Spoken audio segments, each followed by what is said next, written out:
This is Baby Boomer Tales.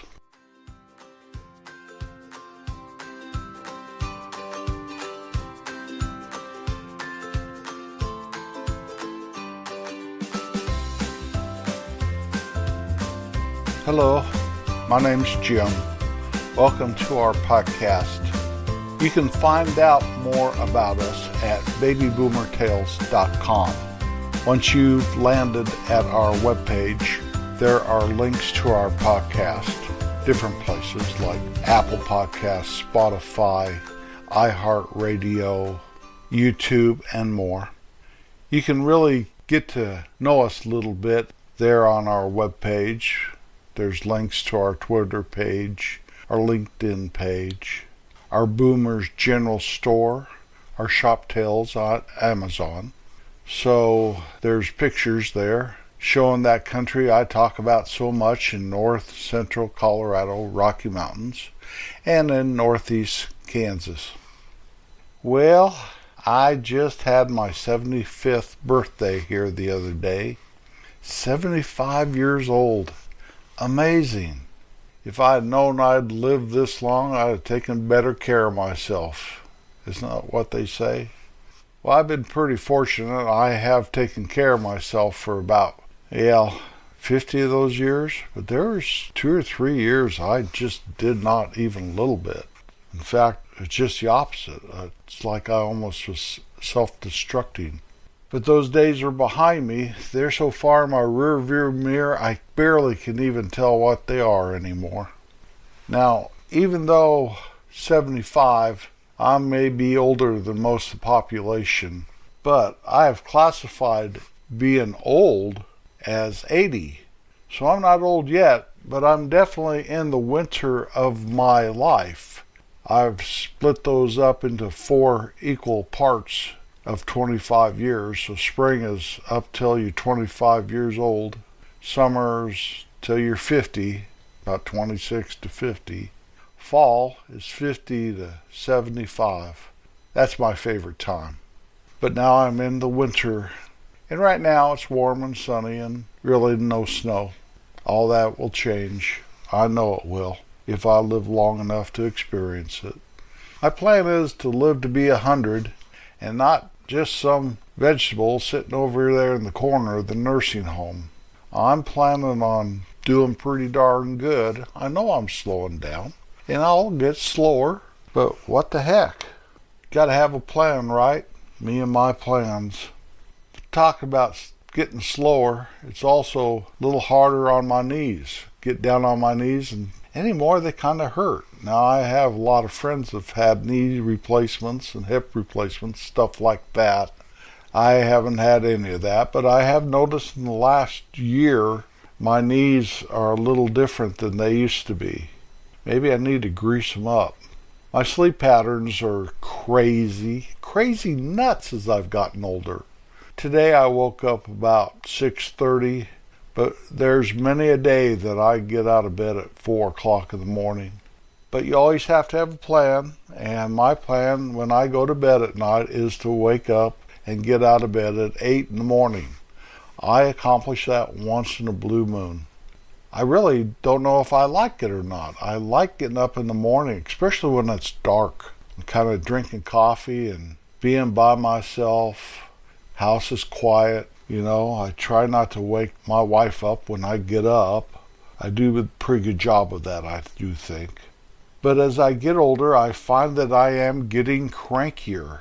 Not so much with people I know, it's with people I don't know. One example is my podcast host, where I send my podcast out from, so it can go out to Apple and Spotify and all that stuff. Well, they just changed their stats, the way I see the stats and the way the stats work and stuff. And I'm a big statistic nerd, and I think it's important for me in my podcast to know what's going on.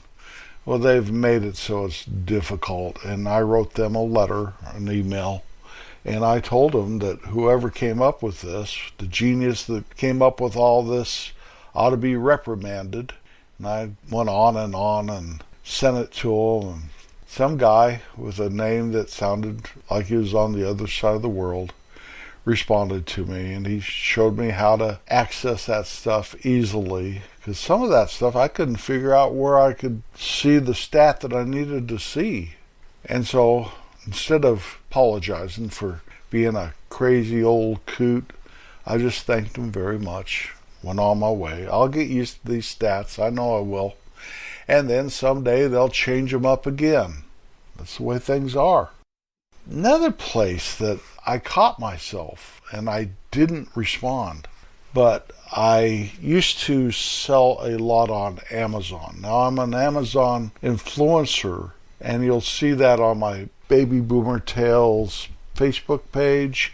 There's also a link to it on my webpage that you can get onto Amazon and buy anything you want, but I have suggestions and recommendations and stuff, and I will get a small percentage of it. But I decided to start selling some stuff directly again. I used to do that, and there's one product that was great. It was great. I sold hundreds and hundreds and hundreds of them. And then I just kind of got out of that because it was a lot of work. I had to, box stuff up, order it in, get it, send it to Amazon, all that stuff. And so I got out of it, and I was looking at some old stats again, the spreadsheets that I had made of my time doing that. And there was one product, and I thought, well, if I could buy it right, those things aren't real heavy, and they're already all prepackaged and pre-barcoded and all that stuff, and it'd be easy to just sell it again. So I've been looking for them, and the price has gone up, and my distributor from the old days was not handling that product anymore. So I found this other place, and I thought it was the manufacturer at first, so I contacted them. Well, they did the back and forth with me, and finally I told them how many I had sold in a year and a half, gave them a few numbers. So they said, send us that webpage. So I sent them that webpage, and you know what? They wrote back and said, well, we sell this product on Amazon too, so no, we're not going to sell to you. What? You knew that going in that I sold it on Amazon. So I started to, I was going to yell at them and tell them that they were chicken liver, yellow belly cheaters and all that stuff. They just wanted to get to see their competition. And I was fuming. I was madder than a wet hornet. One thing I've learned through 75 years is to take a breath and sit back, take a step backwards. Unless something's, it's life and death, just let cooler heads prevail. And so I thought about it for a day, and I decided I deleted their emails and unbookmarked their webpage and went on my way. And I'm still looking for a distributor of that. They weren't the manufacturer after all. So I'll get there. I know I will. Another thing about getting older is I have all these clothes that I may never wear again. Clothes from when I worked, dress-up clothes, and I found that I don't even go to funerals with a suit on anymore. It's weird, but I do keep some of that stuff. But I dress more like a little boy. T-shirt and blue jeans and Converse tennis shoes. It's so weird. That's dressing up to me now. Whatever. I also don't comb my hair. I do like Clint Eastwood. Have you seen him? His hair's kind of going everywhere. Well, that's what I do. In the shower, I just kind of let it go backwards, and then I don't rub it with a towel when I'm drying. I just kind of pat it, and I don't comb it, and let it do what it's going to do. Now, I know Eastwood's 20 years older than me, or 15, something. He's much older than me. So he's got a license for his hair being that way. And I'm not patterning myself after him. I've just saw some pictures of him and thought, that's what I do. One other thing here is I like bar soap when I take a shower. Bars of soap, Well, my wife won't use bar soap. She uses that loofah thing with soft soap. I think she learned that from my youngest daughter. When I go to her house, I have to take a bar of soap with me. There's no bars of soap to be found. Well, those loofah things, do you know what I'm talking about? They look like the thing that we have to scrub pots and pans at the kitchen sink.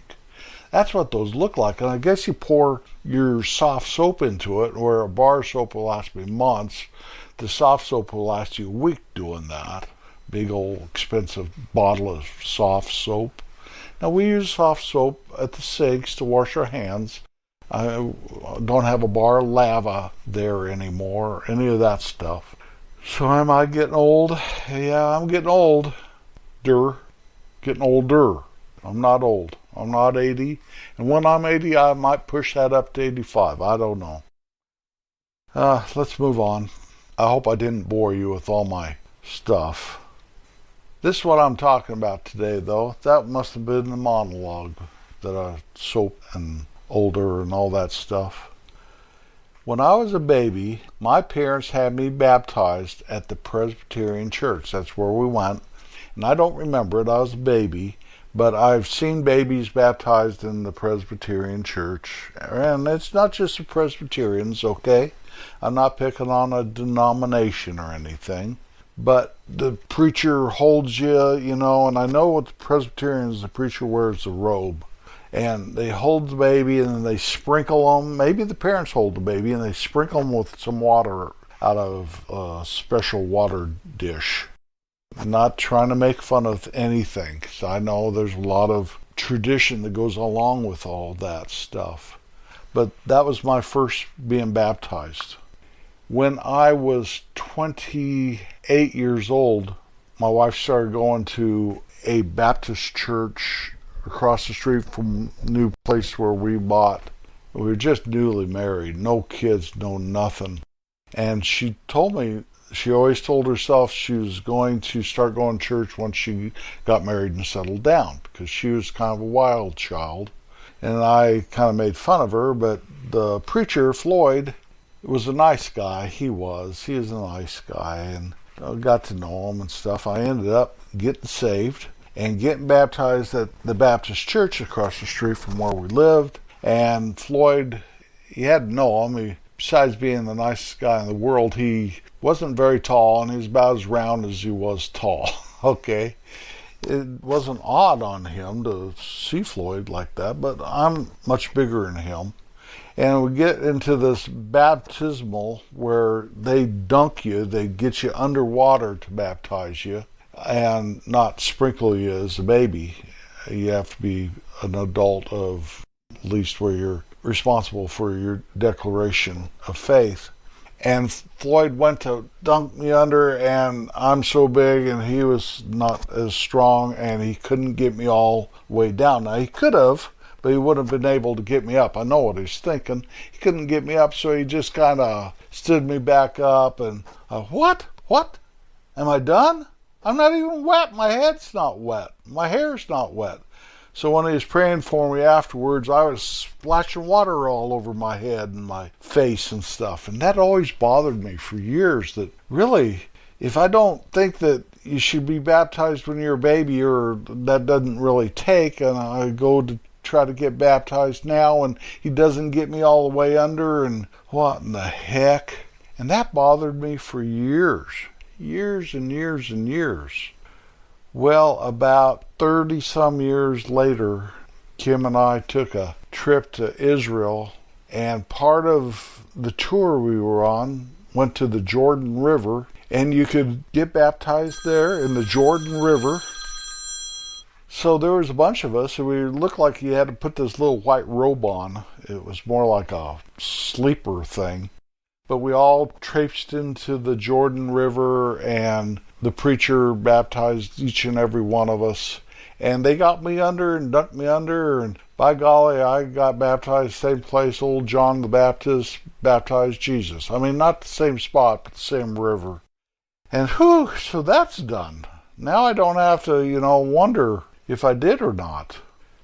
It was just kind of like, you ever see that movie, Oh Brother, Where Art Thou? And Alison Krauss starts singing, Let's Go Down to the River to Pray, and all those people are going down to this river, hundreds of them, from all different angles, And one of the three guys, George Clooney and those other two guys that escaped from prison, and the little guy gets all excited. He goes running there and he gets himself baptized too. Well, that's kind of me, I guess. That's a great movie. I love that movie. It's one of my all-time favorite movies. If you haven't seen Oh Brother, Where Art Thou, I highly recommend it.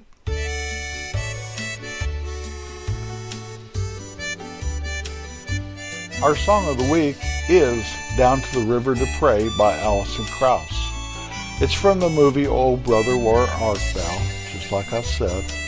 This great song is also titled Down in the River to Pray, Down in the Valley to Pray. They change the words a little. The Good Old Way, or Come Let Us All Go Down. The earliest known version, The Good Old Way, was first published in 1867 in the book Slave Songs of the United States. Some notable people that have recorded this song, besides Alison Krauss, is Doc Watson, Arlo Guthrie, Ricky Skaggs, Lead Belly, and the Petersons. Oh, fathers, let's go down, come on down. Oh, fathers, let's go down in the river to pray. Well, that'll about do it for me this week. I want to make one thing clear, crystal clear if you will.